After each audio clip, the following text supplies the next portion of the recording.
안녕하십니까. 하나님의 은혜가 충만한 귀한 시길 되기를 바랍니다.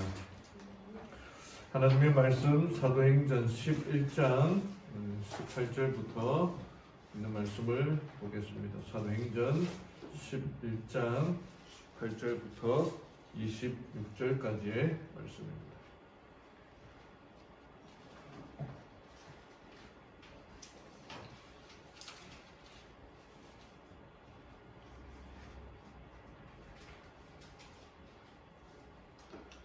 신약성경 207쪽.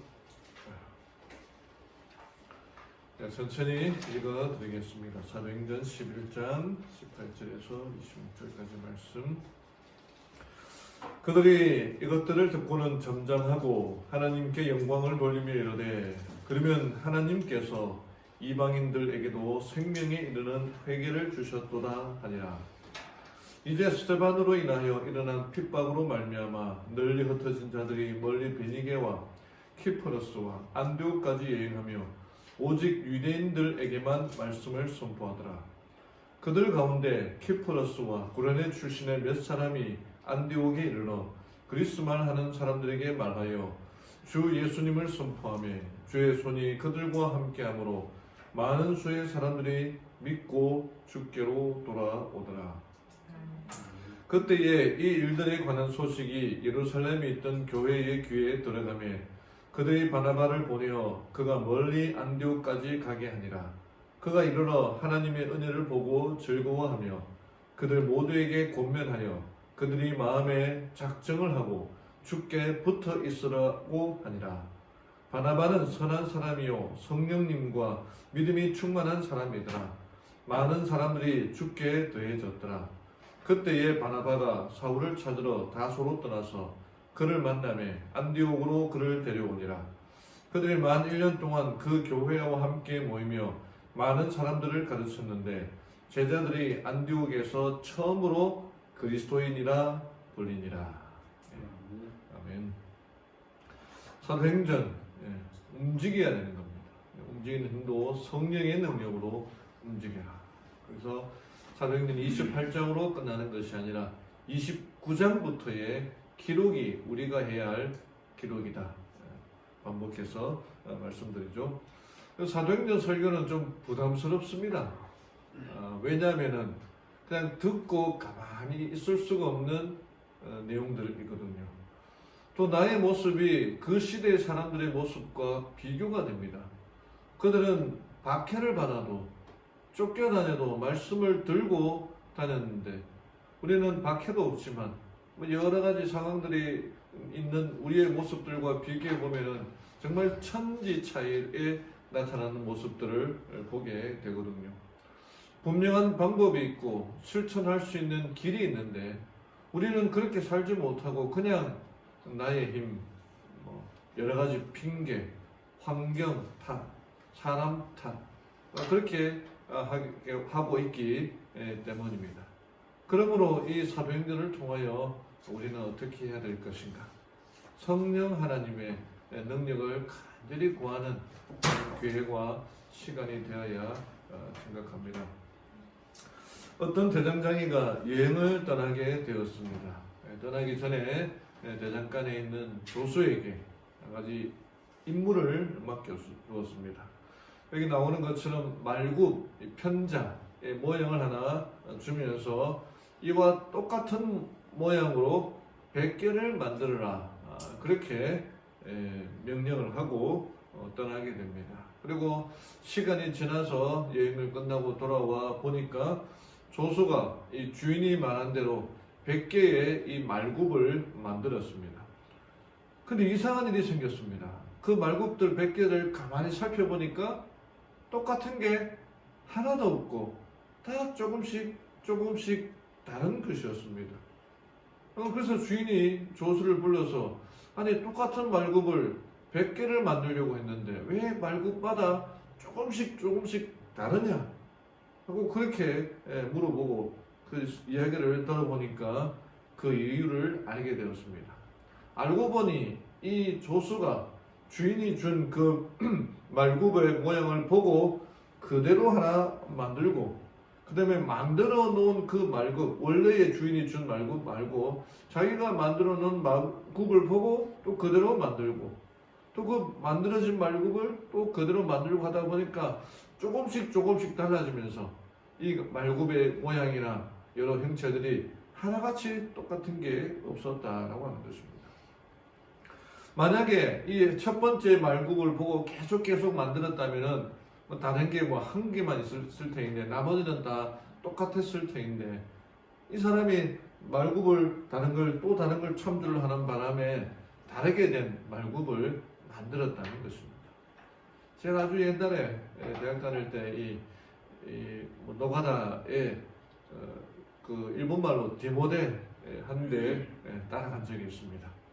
그 보니까 좀 나이가 많은 한 목수가 있었는데 목수가 나무를 자르는데 그 나무를 이제 자를 때마다 한 100개를 잘라야 되는데 1m를 딱 하고는 자르고 또 그 다음 나무를 또 이렇게 자로 또 재가지고 1m를 재서 자르고 또 그 다음 나무를 또 자로 1m를 재서 자르고 하는 것이었습니다.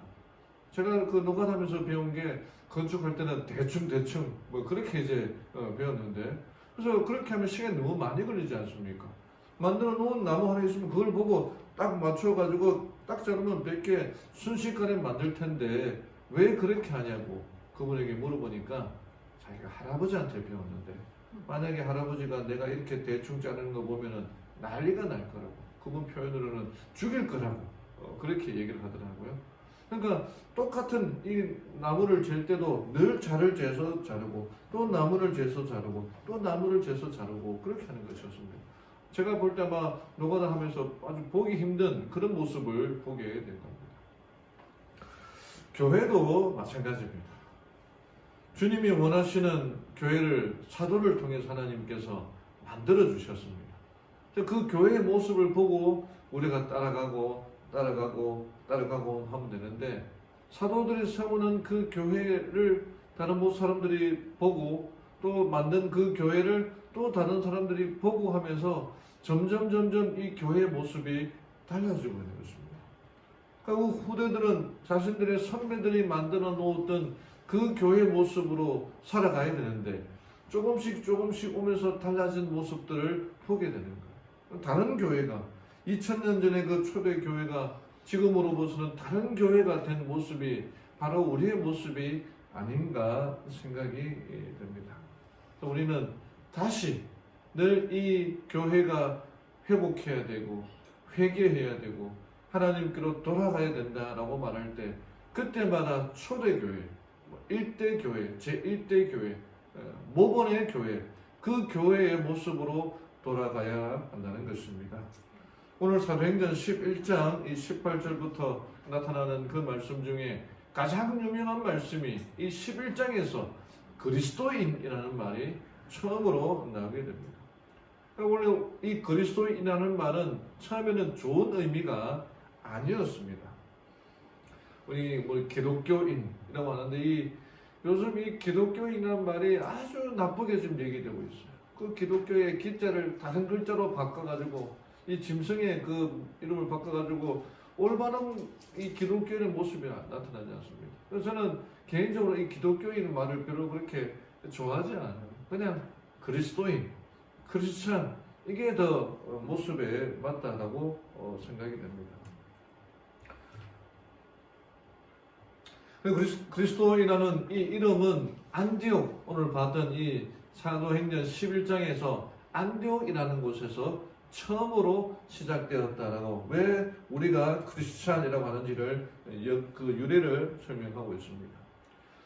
기독교의 이 그리스도 교회의 여러 분파 중에 하나가 중에 감리교회라고 있습니다. 감리교회. 영어로 메소디스트라고 하는데 이거를 이제 한문으로 번역한 것을 우리나라 말로 옮겨서 감리교회, 참 이해하기 좀 어려운 그런 이 교회 이름이 있는데 이 말이 처음 사용된 것은 지금으로부터 한 300년 전에 옥스퍼드 대학을 다니고 있던 존 웨슬리가 이 말씀을 좀 당시 묵상하면서 그 형제가 대학 안에서 이 홀리 클럽, 이 거룩한 모임이라고 하는 것을 모임을 만들어서 성경 묵상하고 말씀 암송하고 정규적으로 정기적으로 그렇게 이제 하는 이 신앙 경건 운동이 시작되었는데, 그 사람들은 늘 똑같은 시간, 똑같은 날, 시간을 정해서 그 장소에, 똑같은 장소에 모이니까 그 사람을 보고 놀리는 말이 규칙쟁이, 우리말로 이렇게 표현하면은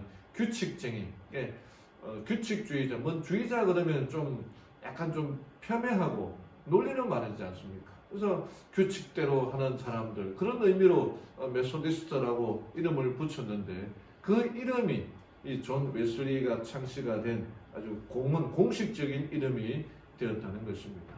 처음에 이 말은 그렇게 좋은 의미가 아니었습니다. 야, 저기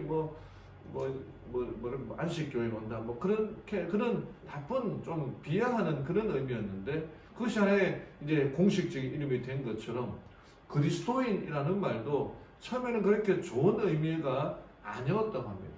왜냐, 그 사람들이 만나면은 맨날 하는 얘기가 예수님 이야기거든요.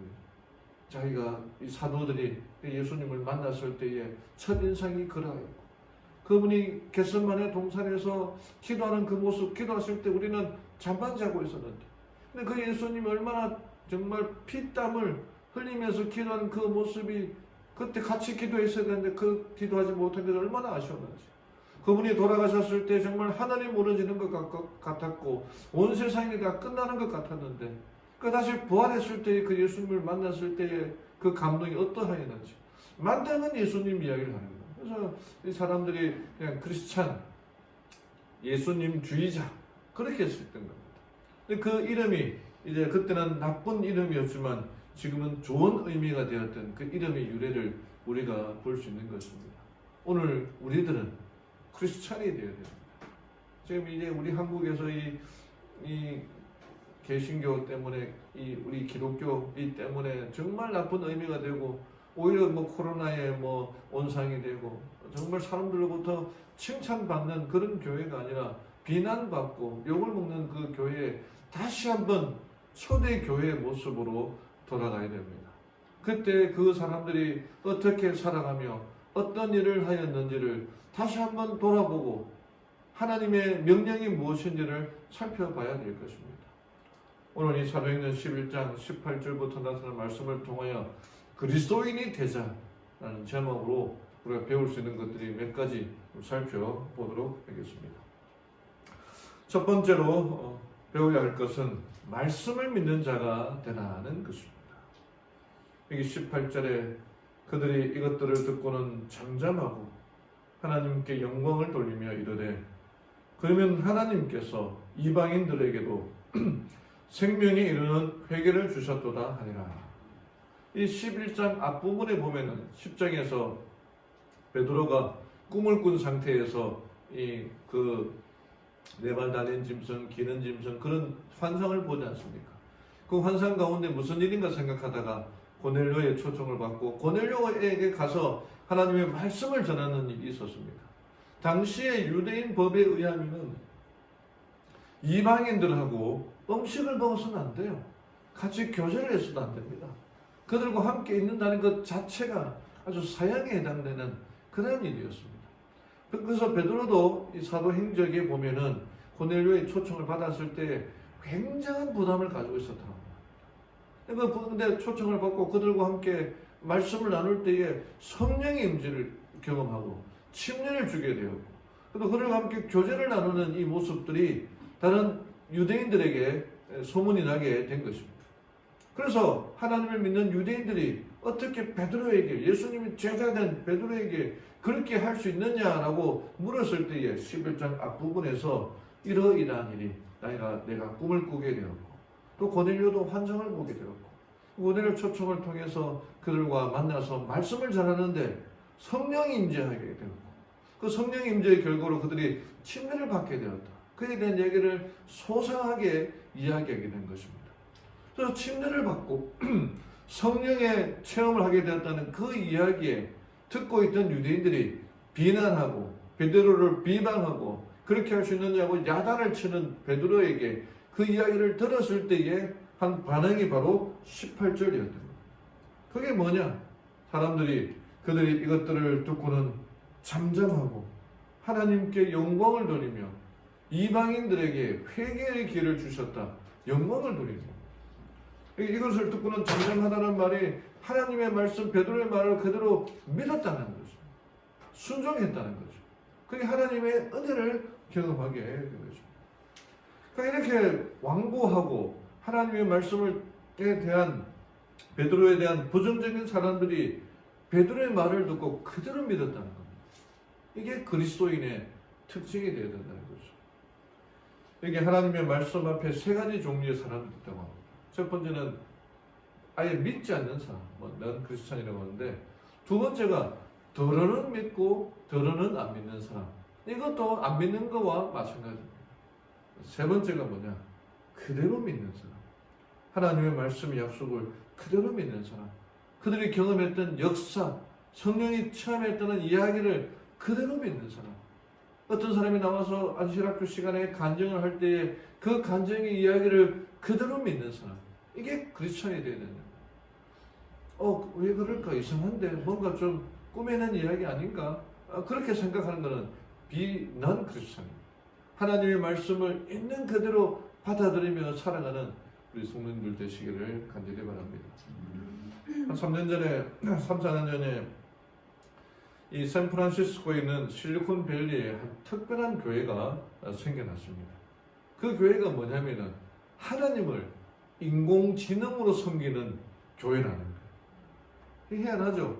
인공지능, 지금 이제 인공지능 시대에 정말 자꾸 뭔가 이렇게 새로 나타나고, 뭐 알파고 그래서 이세돌 그 바둑 기사가 인공지능하고 싸워서 끝내는 지는 그런 일이 일어나지 않습니까? 결코 바둑은 인공지능이 이길 수 없다라고 한 얘기가 있었는데, 이제 치고 나니까 전에 한번 이세돌 씨 그 인터뷰한 걸 보게 됐는데, 그가 프로 기사에서 은퇴를 하게 되는데, 은퇴한 이유가 뭐냐? 자기가 더 이상 배울 것이 배워야 되는 거를 인공지능한테 배워야 된다는 겁니다. 그 인공지능이 이렇게 뒀는데 왜 그렇게 뒀느냐 물어봐도 설명을 안 해주니까 자기가 더 이상 할 수 있는 게 없다라는 거예요. 근데 이 교회, AI 교회를 설립한 사람이 앤서니 레반도스키라는 사람인데, 세계 최초로 AI 교회, Way of the Future라고 하는 이 교회를 설립했습니다.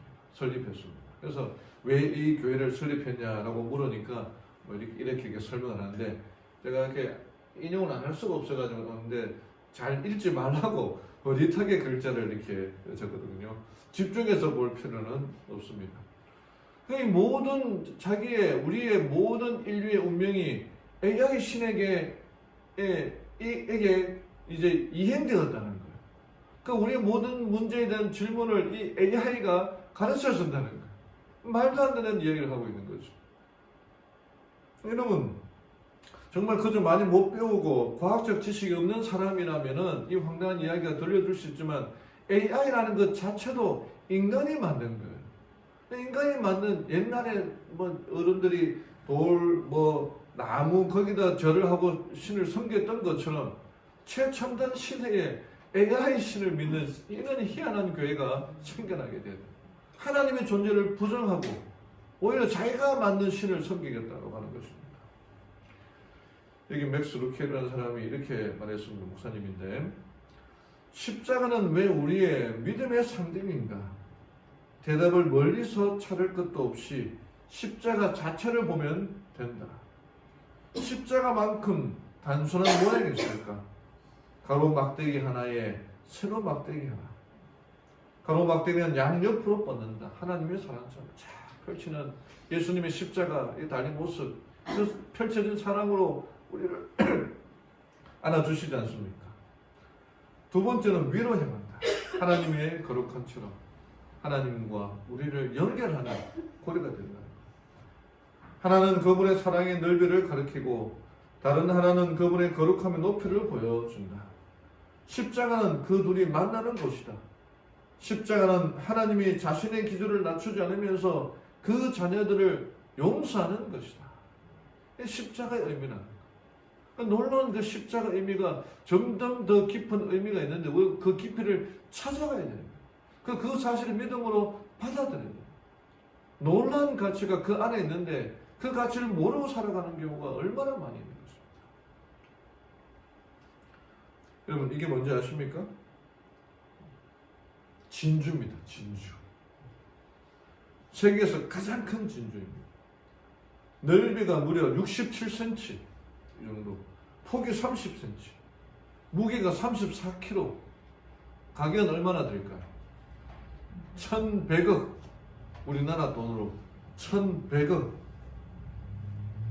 이 진주가 2016년도에 처음으로 세상에 알려졌는데, 이 진주가 세상에 나오기까지 사연이 있습니다. 2006년도에 필리핀 팔라완의 한 어부가 이 고기잡이를 하다가 이 진주를 발견하게 되었습니다. 근데 이 어부는 이 까막눈이었어. 글자를 모르고 배운 것도 없는 사람이었습니다. 교육을 한 번도 받지 못했어요. 그래서 이렇게 잡다가 뭔가 이게 돌이 희한하게 생긴 돌이 생기니까, 그러니까 진주인지도 모르고 그걸 자기 집에다가 가져와서 보관했는데 침대 밑에다가 보관했습니다. 얼마짜리인데? 1,100억짜리를 자기 침대 밑에다가 보관했습니다. 여러분, 그만한 돈을 자기 침대에다가 두고 있는 사람이 있습니까? 그 10년 동안 자기 침대 밑에다가 잘 모셔두었는데, 근데 그 집에 불이 났어요. 불이 나서 불이 다 꺼진 집을 정리하는 중에 이 시청 직원이 그 집에 와서 이렇게 보다가 이 진주를 보게 되었고, 이 진주가 세상 가운데에 알려지게 되었습니다. 여러분, 내 침대 밑에 또는 내 방 구석에 1,100억이 있다면 잡아오실까요? 잡아올 수 있을까요? 10년 동안이나 그 1,100억을 침대 밑에 간직해 둔 것입니다. 어쩌면 우리도 배우지 못한 어부처럼 정말 중요한 것을 침대 밑이나 TV 옆이나 또 방에다가 두고 있을지 모릅니다. 우리에게는 1,100억과도 비교할 수 없는 신앙이 있어요. 믿음이 있어요. 십자가가 있습니다. 근데 그 가치를 모르고 살아가고 있습니다. 지금 코로나 백신이 개발돼가지고 지금 접종하고 있지 않습니까? 그 가치가 얼마나 될까요? 정말 우리가 상상하는 그 이상의 가치가 될 것입니다. 출애굽기서 141쪽 이렇게 기록되어 있습니다. 복음은 세상의 죄와 불행을 제거해주는 유일한 해독제입니다. 우리에게 복음이라는 백신이 있는데, 죽음이라는 이 바이러스로부터 이 세상을 살릴 수 있는 백신 복음이 있는데, 그 영원한 삶을 누리는 백신이 우리에게 있는 것입니다. 그 사실을 우리가 믿어야 되는 거예요. 받아들여야 되는 거예요. 십자가의 그 놀라운 사랑을 더 연구하고 깨달아야 되는 거예요. 그래서 그리스도인이 되는 것입니다. 예수님에 대해서 이야기하는 거예요. 예수님의 그 생애에 대해서, 그분의 사명에 대해서, 그분이 나에게 베풀어 준 것에 대해서 이야기하는 그 사실을 믿음으로 받아들이는 우리 그리스도인들 되기를 간절히 바랍니다. 두 번째는 권하는 자가 되라 하는 것입니다. 이제 이 안디옥에서 그런 여러 좋은 일들이 생기면서 소문이 나면서 거기에 예루살렘 본부, 예루살렘에 있는 교회에 그 소식이 들어가게 됩니다. 그래서 바나바라고 하는 사람을, 레위 지파 출신인데 바나바를 사람을 본부에서 그곳 안디옥까지 보내게 됩니다. 근데 안디옥에서 이제 스테반의 핍박 때문에 사람들이 흩어져서 그곳에서 복음을 전하다가 교회가 생기게 되었거든요. 근데 거기에 유대인들만 복음을 전한 게 아니라, 예수님에 대해서 전한 게 아니라 헬라말 하는 사람, 그리스말 하는 사람, 또 이 이방인들도 하나님의 말씀을 듣고 교회에 들어오게 됩니다. 그 소식을 듣고 예루살렘 본부에서 바나바라고 하는 선교사를 파송하게 됩니다. 근데 그가 23절에 보면은 그가 이르러 하나님의 은혜를 보고 즐거워하며 그들 모두에게 권면하기를 그들이 마음에 작정을 하고 주께 붙어 있으라라고 권면한 것입니다. 여러분, 그 바나바가 그곳에 가서 하나님의 말씀을 전했을 뿐만 아니라 뭐 어떻게 권면했느냐?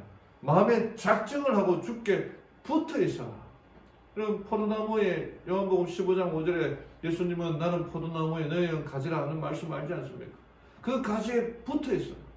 그가 내 안에, 내가 그 안에 거하면 사람이 열매를 많이 맺게 된다. 분명하게 말씀하고 계시지 않습니까? 그러니까 우리가 이런 권면하는 사람이 되어야 되는 것입니다.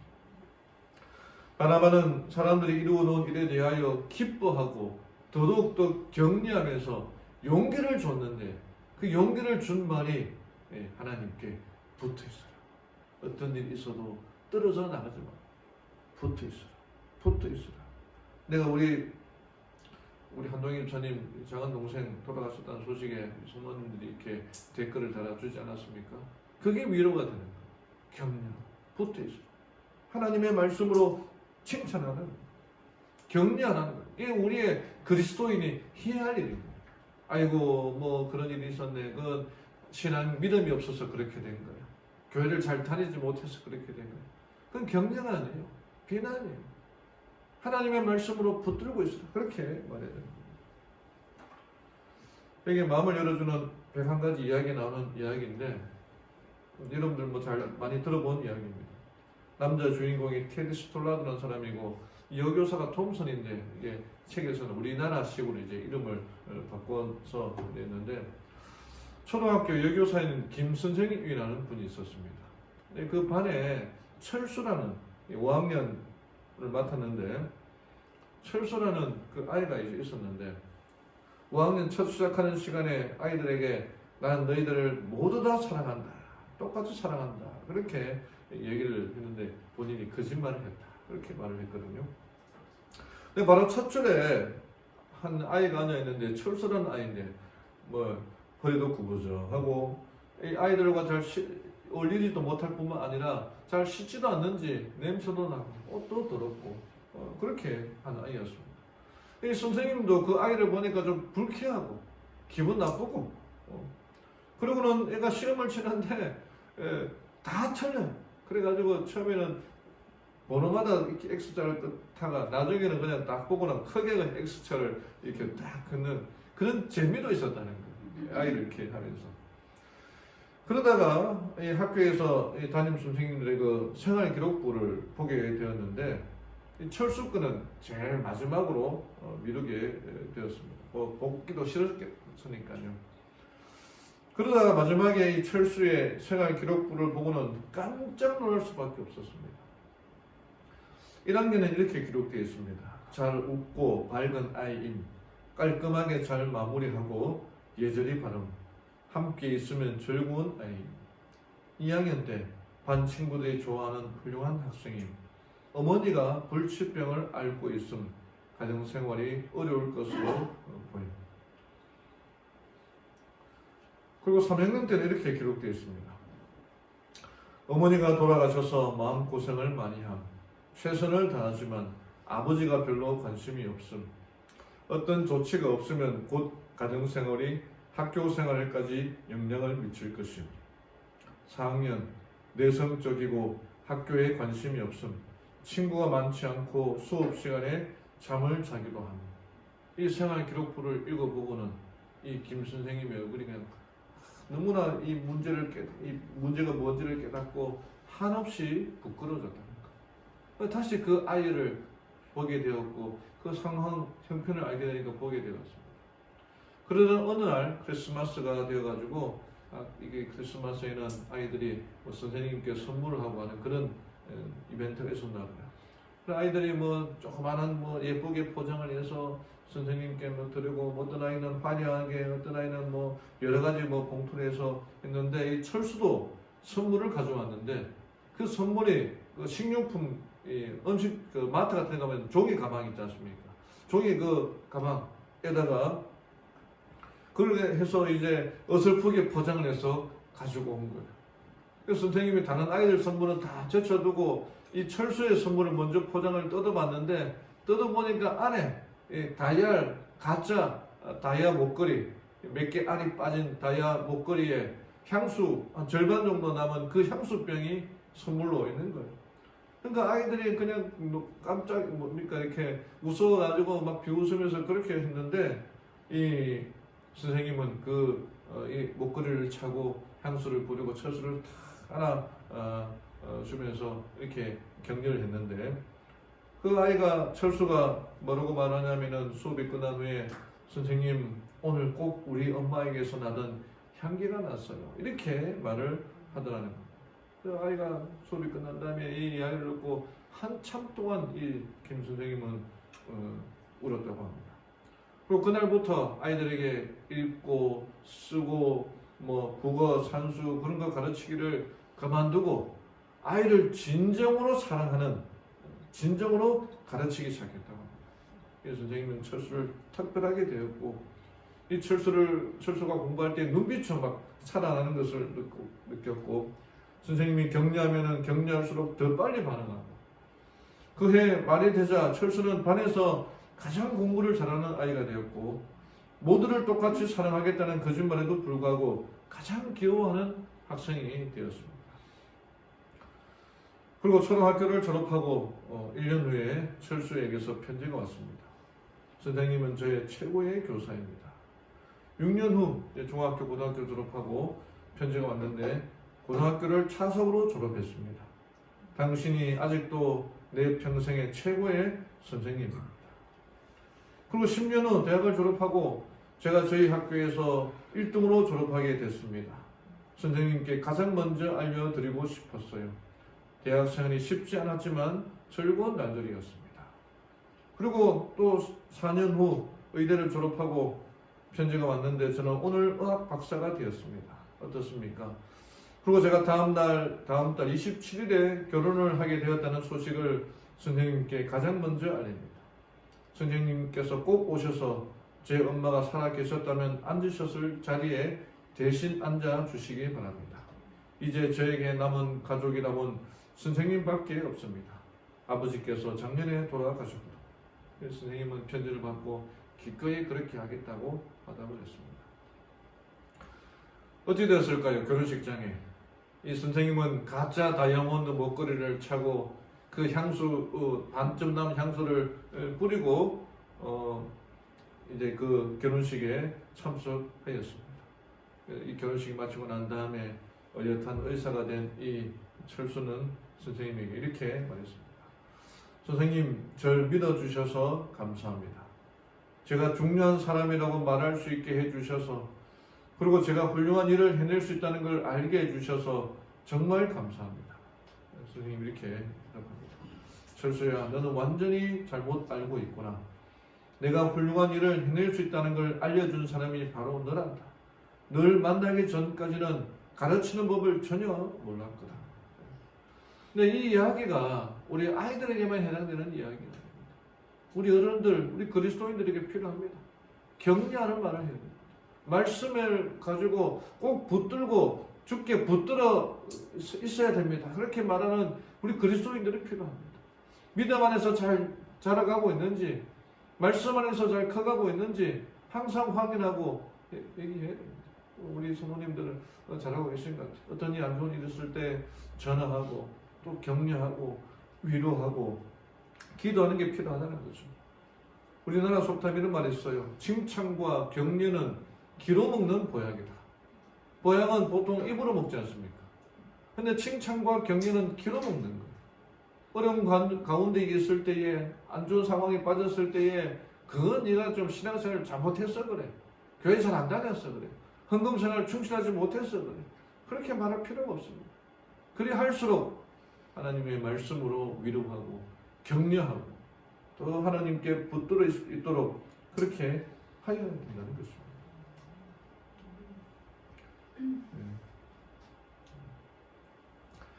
물론 지나친 칭찬은 독이 될 수 있습니다.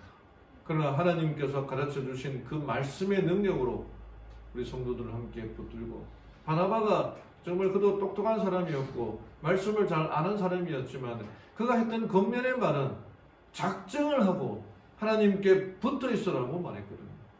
그 겉면의 말을 우리 성도들과 함께 나누며 살아가는 우리 성도님들 되기를 간절히 바랍니다. 마지막으로 제자가 되라는 것입니다. 25절에 그때 바나바가 사울을 찾으러 다소로 떠나서 그를 만남에 안디옥으로 그를 데려오니라. 그들이 만 1년 동안 그 교회와 함께 모이며 많은 사람들을 가르쳤는데 제자들이 안디옥에서 처음으로 그리스도인이라 불리니라. 한동안 사울은 회개하고 성경에 나타나지 않다가 거의 한 10년 만에 여기에 등장하게 됩니다. 다소에 가 있다가 또 아라비아에 가 있다가 정말 성경 연구를 했겠죠. 정말 이게 아웃사이더가 되어서 그렇게 했다가 바나바가 사울을 찾으러 가서 데리고 옵니다. 그리고 함께 예수님의 제자가 되어서 1년 동안 안디옥에서 목회를 하는데 정말 성공적으로 목회를 합니다. 그래서 많은 사람들을 가르쳤는데 이 사람들이 제자들이 그때 사람들로부터 받았던 이 호칭이 크리스찬이라는 말을 안디옥에서 처음 듣게 된 것입니다. 사도행전은 이렇게 설명합니다. 제자들이 최초로 그리스도인이라고 불린 것도 안디옥이었다. 그들의 설교와 가르침과 담화의 주제가 그리스도였기 때문에 그런 이름이 붙여졌던 것이다. 그들은 예수께서 직접 제자들과 같이 계심으로 축복을 주셨던 그분의 지상 봉사 기간에 일어났던 사건들을 계속적으로 자세히 열거했다. 끈기 있게 그들은 그분의 가르침과 병 고치는 이적을 강론했다. 설교의 대화의 주제가 그리스도였습니다.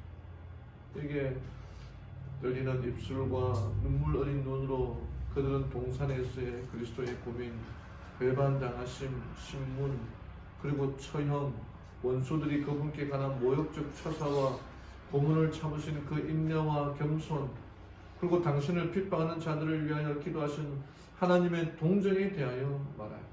그분의 부활과 승천, 그리고 타락한 이들을 위한 중보자로서 하늘에서의 그분의 사업 등은 그들이 명상하기 좋아하는 주제들이었다. 그러니까 이 제자들이 무슨 얘기를 했느냐? 예수님에 관한 이야기를 합니다. 제자의 삶을 전하는 거죠. 그래서 부끄러운 얘기 하나 해드릴게요. 제가 금요일 저녁에 이제 말씀을 이제 묵상하는 중에 우리 같이 있는 집사람은 그 제자 훈련한다고 이제 이렇게 사람들과 함께 얘기하면서 통화로 성경 이야기하고 뭐 이렇게 예수님 이야기하고 이제 그렇게 하는데 다른 이야기를 해드릴게요. 다른 이야기. 제가 이제 우리 우리 성모님들하고 같이 언제 한번 이제 식사하고 여기 카페 가서 이제 아무튼 차 마시고 그런 적이 있었지 않습니까? 그래서 여자분들은 여자들끼리 모이고 남자분들은 남자끼리 모였는데 제가 우리 여자들은 무슨 얘기 하나 이렇게 들어보니까 우리 집사님들하고 이제 예수님 이야기, 성경 이야기 하고 있더라고요. 저는 무슨 얘기 했을까요? 우리 남자들끼리는 경제 이야기하고 주식 이야기하고 궁금한 것들이 이제 있었으니까 그 다음에 이제 성경 이야기도 하고 그런데 제자가 된다는 거는 그 그리스도인이 된다는 거는 예수님 이야기를 한다는 거예요. 제가 늘 이제 같이 사는 사람과 비교해 보거든요. 제가 이 같은 목사님들 만나서 이야기하고 뭐 운동하는 이야기하고 뭐 그런 얘기를 하는데 내가 정말 그리스도인인가 그런 생각들을 많이 합니다. 그리스도인은 어떤 얘기를 해야 되는 겁니까? 성경 이야기를 해야 되는 거예요. 오늘 뭐 있었던 일 이야기하고 집사람한테 뭐 탁구 친 이야기하고 뭐 사람 만난 이야기하면은 또 집사람은 제자 훈련하면서 만났던 사람들의 이야기, 성경 이야기 그렇게 하는데 이 안디옥에 있는 제자들은 그렇게 살았다는 거예요. 예수님의 제자가 되어서 말씀에 대한 이야기, 예수님의 생에 대한 이야기 그런 이야기를 했다는 겁니다. 그게 우리들이 이야기의 대화의 주제가 되는 거예요. 우리는 예수님에 대해서 얼마나 많은 생각을 하고 있습니까? 유럽에 당시에 그 왈덴스인들이라는 사람들이 있었습니다. 왈덴스인들은 이제 결혼을 하거나 목사가 되기 전에 한 2년간 선교사로 봉사를 해야 됩니다. 당시에는 중세 암흑시대였거든요. 성경을 갖고 다니다가는 걸리면은 사형을 당했기 때문에 왈덴스 선교사들은 성경절들을 이렇게 외워서 장사를 하다가 말씀에 대한 갈급함이 있을 때 이제 그 성경 이야기를 말씀을 이렇게 외워주었습니다. 자기도 그 성경 말씀이 필요하다 그러면은 그 성경 말씀을 종이에다가 적어서 이렇게 성경이라고 보면서 가르쳐주고 그렇게 복음을 전했습니다. 이 왈덴스 청년들은 유럽의 각 도시에서 흩어져서 아무에게나 말을 붙이고 전도할 수 없기 때문에 그때 당시에는 이 뭐 가게의 종업원으로 일하면서 사람들을 살피고 접촉해서 전도할 기회를 엿보고 말씀을 전하는 그런 것입니다. 전도한다는 게 그들에게는 생명을 거는 모험이었습니다. 이렇게 2년이 지난 다음에 2년에 이제 임기를 마치고 집으로 돌아오는데 복귀율이 50%밖에 되지 않았어요. 그러니까 100명을 선교사로 보내면은 매기에 예를 들어서 그럼 2년 다음에 돌아오는데 50명밖에 돌아오지 않는 거예요. 왜? 100명 중에 절반은 이 가톨릭 교회에 의하여 잡혀서 처형되거나 뭐 감옥에 있거나 그렇게 되었다는 거예요. 여러분, 우리의 자녀들이 돌아올 확률이 50%밖에 되지 않은 그곳에 보낸다면 보낼 수가 있을까요? 둘 중에 한 사람은 죽고 한 사람은 살아서 돌아온다. 얼마나 위험한 일입니까? 근데 이 충성스러운 왈덴스 청년들은 목숨을 건 선교 사업이 600년 동안이나 계속되었다는 거예요. 지금도 그 유적들이 남아있거든요. 이 알프스 계곡에 정말 그 당시에 나는 난 돌들을 이렇게 층층이 쌓아가지고 그 모습들이 남아있는데 이 왈렌신들에 대하여 공부를 해보면 정말 가슴 뭉클한 일들이 많이 보게 됩니다. 현재 이 왈렌신들의 그 명맥은 그렇게 남아있지 않다고 합니다. 왜? 그 이유는 젊은이들이 600년 동안이나 선교 활동을 하다 보니까 어떤 집안은 가문이 다 사라지는 집안도 있고 그런 가정들이 너무 많이 생겼다는 것입니다. 명맥이 남아있지 못하는 거죠. 하지만 그들의 헌신 때문에 종교개혁의 시작이 되었고 그에 많은 개혁자들과 신앙자들이 생겨나게 되었고 또 개혁교회, 마틴 루터 같은 그런 위대한 종교개혁자들이 생겨날 수 있었던 그 근본이 되었다는 것입니다. 이게 각 시대 대정표에 나타난 말씀을 좀 읽어드리겠습니다. 그들은 인간의 허영과 화려한 교만을 나타내는 거대한 교회당이나 굉장한 수도원 대신에 멀리 뻗은 산줄기의 기슭이나 알프스의 깊은 골짜기에 모였으며 위험이 있을 때는 큰 바위와 절벽으로 둘러싸인 요새에 모여서 그리스도의 종들로부터 진리의 말씀을 들었다. 그들은 평화로운 때에는 사람들이 자원하여 드리는 연금으로 생계를 유지하였다. 그러나 어려울 때에는 천막을 만들던 바울처럼 자기의 생계를 자기가 유지할 수 있도록 장사나 그 밖에 어떤 직업을 배워두었다. 첩첩이 쌓인 산악들의 높은 성체들은 여러 세계를 통하여 박해를 받고 압박을 받는 사람들의 피난처가 되었다. 왈덴신들은 거기서 은신처를 얻었다. 이곳에서 중세기의 암흑을 뚫고 진리의 횃불이 계속하여 타올랐다. 이곳에서 천여 년 동안 진리의 증인들은 옛적으로부터 물려받은 믿음을 지켜왔다. 그들의 믿음의 결과가 오늘 여기에 남아있는 우리들입니다. 천년의 헌신의 세월 동안 그 결과가 또 우리들의 믿음을 지키고 나아가야 될 것입니다. 이 사진은 이 찰리 채플린을 닮은 사람들 뽑는 대회에 요즘 하고 있는 사진입니다. 흑백 사진도 있는데 아주 오래전부터 찰리 채플린이라고 하는 유명한 희극이 있거든요. 이렇게 모자 쓰고 지팡이 들고 코스튬 붙이고 하는 그런 대회 지금도 하고 있는 것 같아요. 사진들 보면 참 아이러니한 것은 이 찰리 차플린 대회 담기 대회에 이 찰리도 직접 본인이 참가했다고 합니다. 몇 등 했을까요? 본인이 직접 나갔는데 몇 등 했을까요? 1등을 하지 못하고 3등을 했다는 그런 이야기가 있습니다. 이 세상에 사람들은 인기 있는 사람들을 닮기를 원합니다. 얼굴 모습도 닮기를 원하고 용모도 닮아가려고 하고 옷 입는 것도 따라가려고 하고 또 유명한 사람이 그 성대모사를 통해서 또 사람들이 인기를 얻고 있지 않습니까? 사랑하는 우리 성도 여러분, 우리는 누구를 닮았을까요? 잘생기고 못생기고 무엇을 입었고 어떤 집에 살고 그것과 상관없이 사람들이 우리를 보면 누가 많이 생각날까? 뭐 이게 하나의 영화의 장면이 나온 예수님의 모습, 거기 예수님을 닮아가는 우리 성도들의 모습을 이렇게 사진을 제가 올려놓았는데 우리는 누구를 닮아야 될까?